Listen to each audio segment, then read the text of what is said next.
So I'm visiting another town, and anytime I'm in a different city for at least a day, I always want to check out their record stores because I want to see if they have, I've picked through my own record stores, right? So you've got to go to other record stores and see what they have in the Genesis and Phil Collins collection. So I found 3 record stores.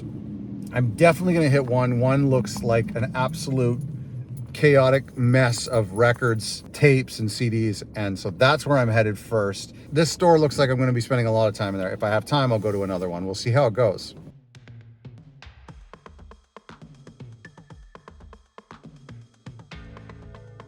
So I was really excited to check out this new record store. From some of the pictures online, it looked pretty insane, and it really lived up to the hype. So as you can see, there's just records everywhere. I mean, floor to ceiling, especially the floor. I had no time to dig through all of this, and I was there for a good hour. I started with the cassettes because I am actually looking for some Genesis cassettes. And so there was some Peter Gabriel, some Genesis, there's a We Can't Dance. I had everything. So there's a copy of No Jacket Required and self-titled. They didn't have anything I was interested in. And so sometimes even if like they do have something I already have, I want to see if there's like a different version of it. Cause there's like full art versions of some of these records. There's a copy of The Living Years, which I also have too. So anyway, no tapes for me today, but millions and millions of records. So I headed over to the G's, obviously is where I started. And Gabriel came first. And so here's some of the Gabriel records that I saw. I should get that single there. A lot of Gabriel singles. They seem to be easy to find, the 12-inch singles. But I wasn't really shopping for Gabriel today. I have a lot of his stuff. I don't have Birdie. I should get that sometime. That's a great listen. Okay, so Abacab is a really common record. We see a lot in used shops, and I do intend on getting all 4 colors one day. There's Spot the Pigeon, which I already have. Let's get a bit closer here. A Trick, and then there were 3, not as many copies of it, then there are 3 as I thought. That's a record from Steve I need to get. I really need to get that record. Not today, though. More copies of Abacab. I like that blue cover. That blue cover looks really nice. Lots of covers of the blue one here. This Genesis Live, let's pause this for a second. This one is a Canadian pressing. A lot of you are familiar with it. Has some of the tracks from the Genesis Live record. Pause this for a second here. This 3 sides live, I always pick them up to check the other side and see if they're the British copies, but they're not. There's a copy of Tonight, which I already have. A beautiful 12-inch single of Tonight. Trick of the Tail. That Genesis Live record, that Canadian one I was mentioning that I paused on for a second there, that's pretty rare. Okay, here's a copy for $35, unopened copy of Seconds Out. I didn't buy it. I'll show it to you in a sec. We're going to go through some of these in a sec. Steve Hackett, more Genesis Live. Yeah, so that Genesis Live one, the one with the flower of Peter Gabriel, that was usually worth maybe between 20 and 100. I got mine for $20 a long time ago. Even less, maybe like $8. Some self-titles, some Duke, more self-titles. And look at this. What's this? Do you know what that is? I'll show you that in a second. I bought that. So went through the G's. I also went through the C's to get some Phil Collins stuff. I was looking for some Brand X, and I found a Brand X. It actually took, I had to ask the guy, and I got a copy of that, and I'll show you at the end of the video. So many records, so many CDs. I mean, if you wanted to dig through everything, you had to move stuff around. There was ladders left out. This is a cool copy of the Shapes record, because it's just not the normal pressing that I had seen. $20, that's steep. I have this single. Mine is in much better condition. This is a cool die cut. Actually, come to think of it, mine isn't a die cut. I think it looks like somebody did that on their own, with their own razor blade. Okay, here's a Genesis Seconds Out. It was $38. I didn't buy it, but this is unopened. It's in really rough shape, but it has the cellophane on it, which, man, I would have liked to have got that. See, the cellophane's coming off, so I didn't think it was worth $38. Don't Lose My Number is a 12-inch that I needed to pick up. Very excited to grab that. I'm collecting all of the 12-inch singles from Phil and Genesis, and so I was happy to have that. Already have a copy of Buster. This is something you don't come across often, is it? Something Happened on the Way to Heaven, a cool 12-inch. So that's my pile over there. Hello, I Must Be Going is something you see all the time. I think it's because it sold so many copies and it was before the CD era and maybe even slightly before the tape era. So there's the most on vinyl for that. Same reason why you see so many tapes of We Can't Dance, you know? Another copy of Don't Lose My Number. I'll see which one's the best. Okay, here's a copy of Separate Lives on 12-inch. This copy was mutilated, and so I didn't get it, although I don't own a copy of Separate Lives. And I think tearing apart your copy of Separate Lives is probably a good idea as far as I'm concerned. But anyway, I already have a Groovy Kind of Love. I regret it. I bought it off of Discogs. I would have loved to have bought it here instead. More Hello, I Must Be Goings. And my great white shoes. No Jacket Required. Everyone's got a few copies of that. I always like to just check to see if it's a pressing I am unfamiliar with. And more No Jacket.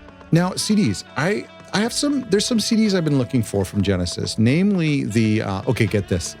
So, I was looking for some live Genesis CDs or whatever is rare, maybe some rare Phil stuff. I have most of the stuff.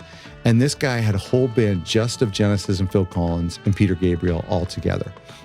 And so, like, you know, I didn't have to go looking through the whole racks. He'd just been collecting everything.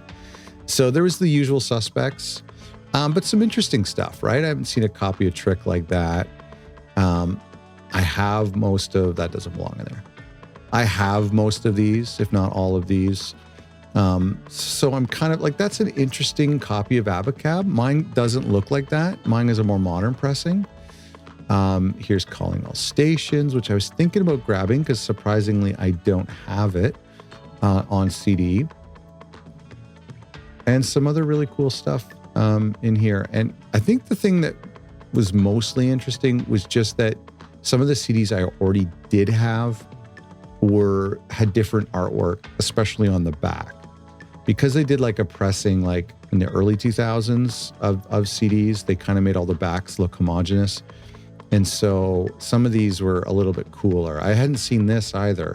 I maybe should have grabbed that. I didn't grab. I was running out of money. I think I ended up spending about $90. I'll show you everything. At the end of the video, I'll show you everything I got. But some cool CDs. Oh, I didn't see that Peter Gabriel one. See, I'm just like a kid in a candy store. This was a cool bin. I have all the Way We Walks. Oh, that's a Peter Live, right? Why didn't I get that? See, I'm telling you, man, I wasn't thinking straight. Here's one of those SA CDs. He was asking $15 for it. I think I would have paid $2 for it. I probably would have bought this whole bin for $50. I should have offered him that. Okay, check this out. This is the find of a lifetime. An unopened copy of Calling All Stations. $17 is pretty pricey, but I put the old one back and I bought that unopened copy. So sue me. Look at the back of this Duke. Isn't that cool? I've never seen the back look like that. I thought that was pretty cool. That was a nice looking copy of Duke. So those were the Genesis CDs. And I think that was it. I kind of ran out of time. I went to the basement because he said there might be some music VHSs. And I thought, oh, wouldn't it be fun to find like Serious Hits or something like that, or Live at Wembley. But I'm telling you, the basement was insane. The roof was super low. You had to step on records and tapes. Look at the floor beams above me. There was just stuff everywhere. And I felt a responsibility to my kids to get out of there and alive. But like, look how close the roof is to your, and I'm telling you, like that was like a fire hazard. And I'm like crunching broken records under my feet. And I was thinking about going back and looking at the VHSs, but I thought, I can't. I got to get out of here. I got to get out of here alive. But there's some cool stuff, really cool stuff. And I just like, I don't know. If I lived in this city, I'd come here once a week and do more digging. Okay, so let me show you some good pictures here of what I did go home with. I got the Something Happened on the Way to Heaven 12-inch vinyl single. Now, these are singles without spines. And so it has like a longer One World remix on side one, and then the regular album version, which is a 7-inch version, so it fades out early. And then a demo of I Wish It Would Rain Down, which is awesome. I'd never heard it before. It's really, really good. Yeah, and all the records that I got were in excellent shape. A little bit of dusting. I had to dust them, and you're seeing them before I dusted them, but I had to clean them, but all of the records were in really good shape. Don't Lose My Number. So this is the LP version. Then we have the bonus track, We Said Hello Goodbye, which people are going to hate me, but I'm not a huge fan of that song, especially the intro. And I think, is there a dance version of this? No, it's just, I like these back. I like the design of this back. Yeah, there might be, I'll have to take a look. There might be an extended version. There's the extended version. Really cool. I like all of those extended versions. I have this for Studio and Take Me Home. The camera's just falling there. Obviously, I'm falling asleep. Okay, yeah, and there's the record. Classic looking record. Again, these are in great shape. Nice little plastic sleeve. That was handy to have. Okay, Unorthodox Behavior. What a fantastic record. We'll do a review of this real soon. One of the essential records, and I didn't have it. And so I've been listening to it a ton lately. I'm a big fan of this type of jazz, and I'm also a big fan of Phil Collins. So putting this together, this is a must own, and I was dying to get a good copy of it on vinyl for a fair price. I don't even know what he charged me. I think I paid 90 or 80 for Everything You See, which is pretty steep. But this was in great shape, and it's a fantastic record. I have folks coming over tonight to hang out with me, and I'm going to put this record on.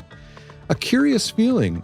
This is a beautiful record. I did not own this. I don't have a lot of Tony Banks in my collection. I have The Fugitive, but this is really good, and I need to spend some time with it. I think there's some parts about it that I'm not crazy about, but I need to spend some time with this record.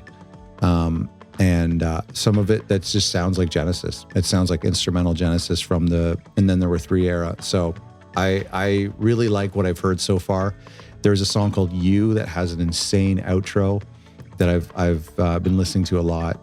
Oh my gosh, what's wrong with this guy putting the camera down like this? This is horrible television. Who's your producer? Thanks for letting us look at the side of your record player. Records were in great shape. I cleaned them up. Great shape. Polydor, great label. And this is a good record. I need to spend some more time with it. I didn't get a picture of the cover. I apologize. So this is the Illegal Alien single. This was something I found at the very back of the Genesis rack, and I never thought I'd come across this. Now, I hate this song. I'll be honest. I hate this song. Musically, lyrically, everything. The artwork is super, super cool.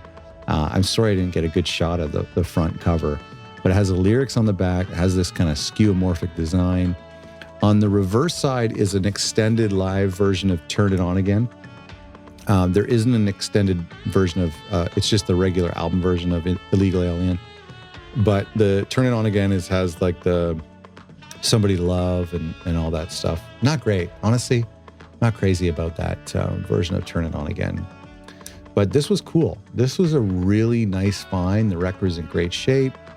It was fairly priced. I think I maybe paid $10 for it. I mean, these 12 inches, it's nice when you can get them for $2 or $5, but I'm kind of trying to collect them all. And I thought this one would be a hard one for me to find.